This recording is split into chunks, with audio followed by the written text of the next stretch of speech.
Sa sandaling ito, tinatanong ni Ronan kung seryoso ba siya na talagang humihingi siya ng bayad para sa kanyang gagawing pagtulong. Hindi naman nagalit ang propesor sa naging reaksyon niyang ito, at sa halip ay pinuri pa niya siya sa kanyang pagiging mabilis umintindi sa mga nangyayari. Kasunod nito, sinabi ng propesor na ang bayad sa kanya ay 10 ginto kada 1 oras at iyon ay para sa isang tao lamang. Hindi makapaniwala ang dalawa sa kanilang narinig at napapatanong pa nga sa kanilang sarili kung nagbibiro ba ito. Ngunit nang makita nila ang seryosong ekspresyon nito, ang mga mata na tila nagsasabi na kailangan niya ng pera, napagtanto nila na talagang seryoso ang lalaking ito sa kanyang sinasabi at sinusubukan talaga niyang limasin ang lahat ng perang mayroon sila. Matapos maunawaan ang kanilang sitwasyon, napakamot sa ulo si Ronan at sinabi na sa ngayon ay wala silang dalang pera kaya tinatanong niya kung mayroon pa ba silang ibang paraan para mabayaran siya. Sinabi naman ng propesor na meron nga at iyon ay ang bumalik sila kung saan sila nanggaling upang kumuha ng pera. Idinagdag pa niya na habang ginagawa nila yon, humingi din sila ng 10 gintong barya kay instruktor na Biros dahil may utang pa ito sa kanya. Ngunit habang sinasabi niya ito, may napansin siyang iba kay Ronan, kaya sandali itong natigilan. Pagkatapos ay sinabi niya na mayroon pa palang isang paraan para makabayad sila sa kanya. Kasunod nito, inutusan niya sila na sumunod sa kanya dahil magbibigay siya sa kanila ng isang alok bilang kapalit ng pagtulong niya sa kanilang problema. Samantala, si Ronan na ngayon ay nagtataka pa rin dahil sa biglaang pagbabago ng isip nito ay walang kamalay-malay na ang bagay pala na nakatawag ng pansin ng propesor ay ang singsing na kanyang dala na nagmula kay Sarante. Habang naglalakad sila patungo sa loob ng gusali, sinasagot ni Ronan ang lahat ng mga tanong ng propesor sa kanya na may kinalaman sa singsing na ibinigay sa kanya ni Sarante. Makalipas pa ang ilang sandali, nakarating na sila sa loob. Kasunod nito, sinimulang suriin ni Ronan ang loob ng gusali, at napansin niya na hindi lamang ito malinis kundi wala ring kagamit-gamit sa lugar kaya pakiramdam niya ay para silang nasa loob ng isang bilangguan. Napansin din niya na simula nang pumasok sila sa loob, wala na siyang marinig na kahit ano na nagmumula sa labas kaya naisip niya na marahil ay naglagay ang propesor ng iba't ibang klaseng obstruction magic sa loob ng tower. Karagdagan pa, nakita rin niya na lahat ng mga pinto ay nababalot ng mga kadena at pinalalakas pa ng mga magiksil kaya napatanong tuloy siya kung ano ba ang ginagawa ng propesor sa lugar na ito para mangailangan ng ganito katinding seguridad. Samantala, matapos nilang maupo, sinabi ng propesor na bago nila simulan ang kanilang pag-uusap, gusto muna niyang makita ang singsing. Agad namang kinuha ni Ronan ang singsing at iniabot sa propesor. Sinabi pa niya na ito ay isang mahalagang item sa kanya, kaya hiniling niya na ingatan ito. Sumang-ayon naman dito ang propesor at sinabi na hindi niya kailangan mag-alala dahil para sa kanya ay mahalagang bagay din ito. Kasunod nito, sinimulan niyang suriin ang singsing at namangha siya dahil mas nakita niya kung gaano ito kamangha-mangha. Nakita rin niya kung gaano kalinis at puro ang mana na tinataglay nito kaya isa lamang ang ibig sabihin nito, na ang isang dragon ay ibinuhos ang 2,000 taon ng kanyang buhay sa pag-iipon ng kanyang elemental magic sa singsing na ito. Ngunit sa huli ay napansin niya na medyo iba ang mana, kaya napagtanto niya na ito ay nagmula sa isang elf. Nagulat din naman maging si Ronan sa konklusyon niyang ito, dahil nagawa niyang malaman ang pinagmulan nito sa simpleng pagsusuri lamang. Sinabi naman ng propesor na kung gusto niyang magturo sa Pillion Academy, kailangang maging ganito siya katalentado kahit papaano. Kasunod nito, sinabi niya na simple lamang ang kanyang kondisyon, para tulungan siya sa kanyang problema, at iyon ay hayaan siyang kumuha ng kaunting magic power mula sa singsing.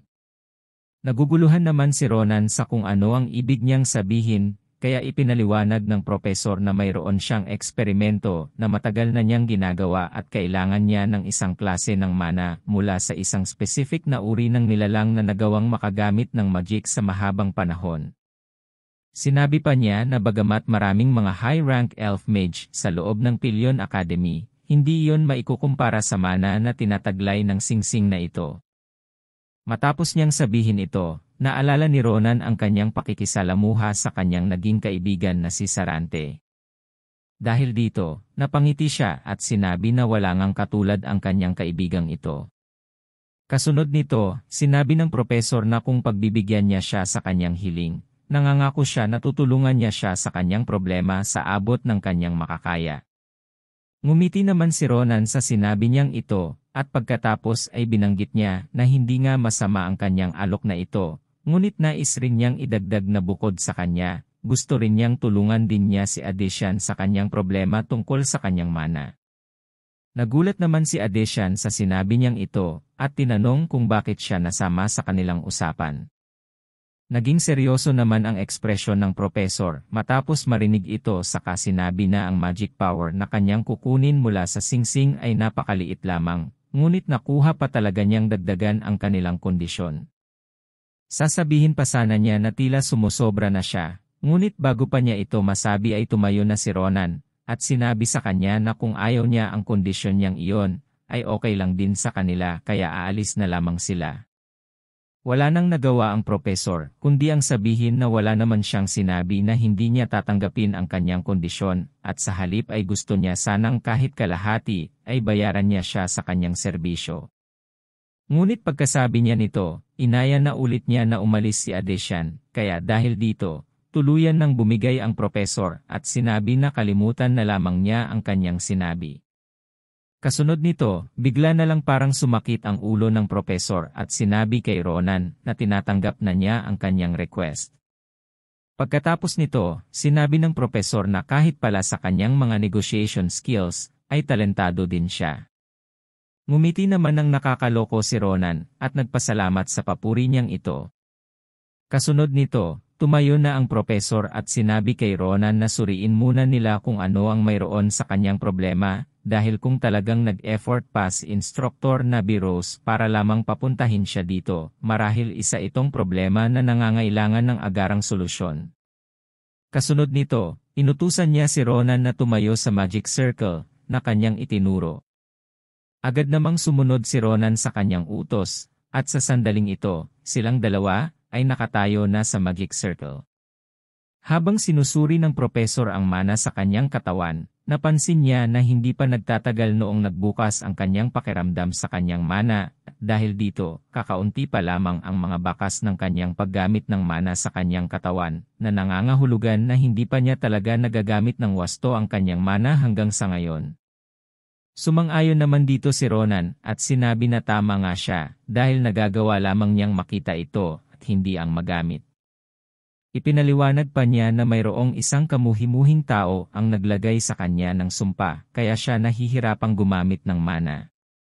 Binanggit naman ng propesor na hindi iyon isang ordinaryong sumpa, dahil base sa kanyang pagsusuri, ang daan ng kanyang mana na kabubukas pa lamang ay unti-unti nang nagsasarado. Kasunod nito, ipinaalam niya kay Ronan na padadaluin niya ang kanyang mana sa kanyang katawan upang puwersahang buksan ito. Idinagdag pa niya na ang sakit na kanyang mararamdaman mula dito ay gaya ng isang kutsilyo na isinaksak sa kanyang gulugod kaya tinatanong niya si Ronan kung makakaya ba niyang tiisin ito.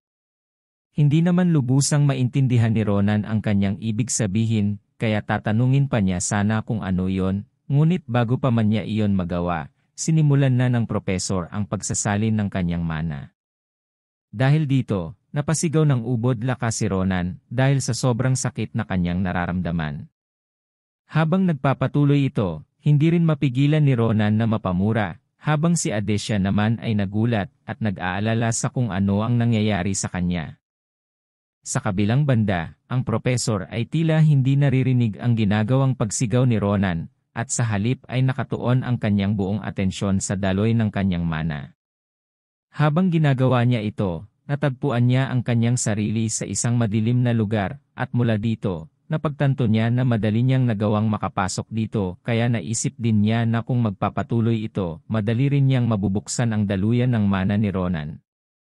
Ngunit habang iniisip niya ito, napansin niya ang isang bagay na papalapit sa kanya. Kasunod nito, nagulat siya at pinagpawisan ng husto, dahil sa mga oras na iyon, nakaramdam siya ng kakaibang kilabot sa kanyang paligid. At nang tingnan niya ang pinagmumulan nito, nagulat siya dahil isang malaking mata ang ngayon ay nakatingin sa kanya. Habang iniisip pa niya kung ano yon, napatanong din siya sa kanyang sarili kung paano nagkaroon ng ganitong klaseng halimaw ang loob ng katawan ng isang bata. Samantala, ang kanyang mana na pumasok sa katawan ni Ronan ay unti-unting naglaho na parang ito ay naging isang ilusyon lamang. Sa labas naman ng kanyang katawan, makikita ang itim na enerhiya na nagmumula kay Ronan ay nagsisimulang pumasok na rin sa kanyang katawan. Kaya dahil dito, ginawa ng propesor ang kanyang makakaya upang pigilan ito, ngunit sa kasamaang palad, wala siyang nagawa laban dito at natumba na lamang mula sa puwersa na kanyang tinanggap. Sa kabilang banda, si Ronan matapos marinig ang pagsigaw ng propesor ay napatingin sa kanya at nagtataka kung ano ang nangyayari. Kasunod nito, nakita niya na bigla itong nagsuka ng dugo. Labis namang nag-aalala ang dalawa sa kung ano ang nangyayari sa kanya, kaya sinimulan nila siyang lapitan at tinatanong kung ano ang nangyayari. Ngunit sa sandaling ito, wala na siyang oras para sagutin pa ang kanilang mga tanong at sa halip, bumanggit siya ng mga incantations upang magbukas ng isang portal. Matapos marinig ang mga incantation, nakilala ito ni Ronan dahil ito rin mismo ang sinabi ni Ellie noong pumasok sila sa tinitirhan ni Professor Secret. At gaya nga ng kanyang karanasan noon, lumabas din sa ilalim nila ang isang malaking ulo at kinain silang tatlo. Kasunod nito, napunta sila sa kinaroroonan ni Professor Secret. At sa sandaling ito, nagulat ang propesor nang mapansin niya na biglang binuksan ni Geraldine ang pintuan patungo sa kanya. At nang tatanungin pa niya sana ito kung ano ang kanyang kailangan, nakita niya na kasalukuyan itong sumusuka ng dugo. Habang si Rona naman at si Adesian ay nagulat din nang makita ang propesor. Agad din namang kumilos ang propesor nang makita niya ang nangyayari kay Geraldine. At sinabi sa kanila na kailangan niyang gamutin muna ang taong ito bago niya itanong ang tungkol sa pagpunta nila rito. Habang isinasagawa naman ni Professor Secret ang pagpapagaling, napansin niya ang isang bagay kaya tinanong niya si Ronan kung pinadaloy ba ng propesor ang kanyang mana sa kanyang katawan.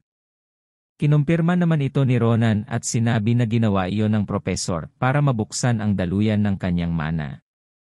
Matapos marinig ito, naunawaan ni Professor Secret na gumawa ito ng isang bagay na masyadong mapanganib. Kasunod nito, ipinaliwanag niya na ang ilang parte ng sumpa na nagmula kay Ronan ay pumasok sa loob ng katawan ni Geraldine sa pamamagitan ng pagdaloy sa kanyang mana.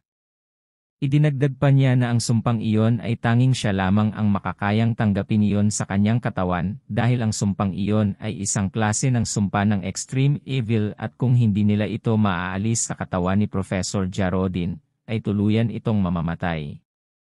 Dito na po nagtatapos ang latest chapter, kaya till next week ulit mga Lods, pag-update ulit ng manhwa.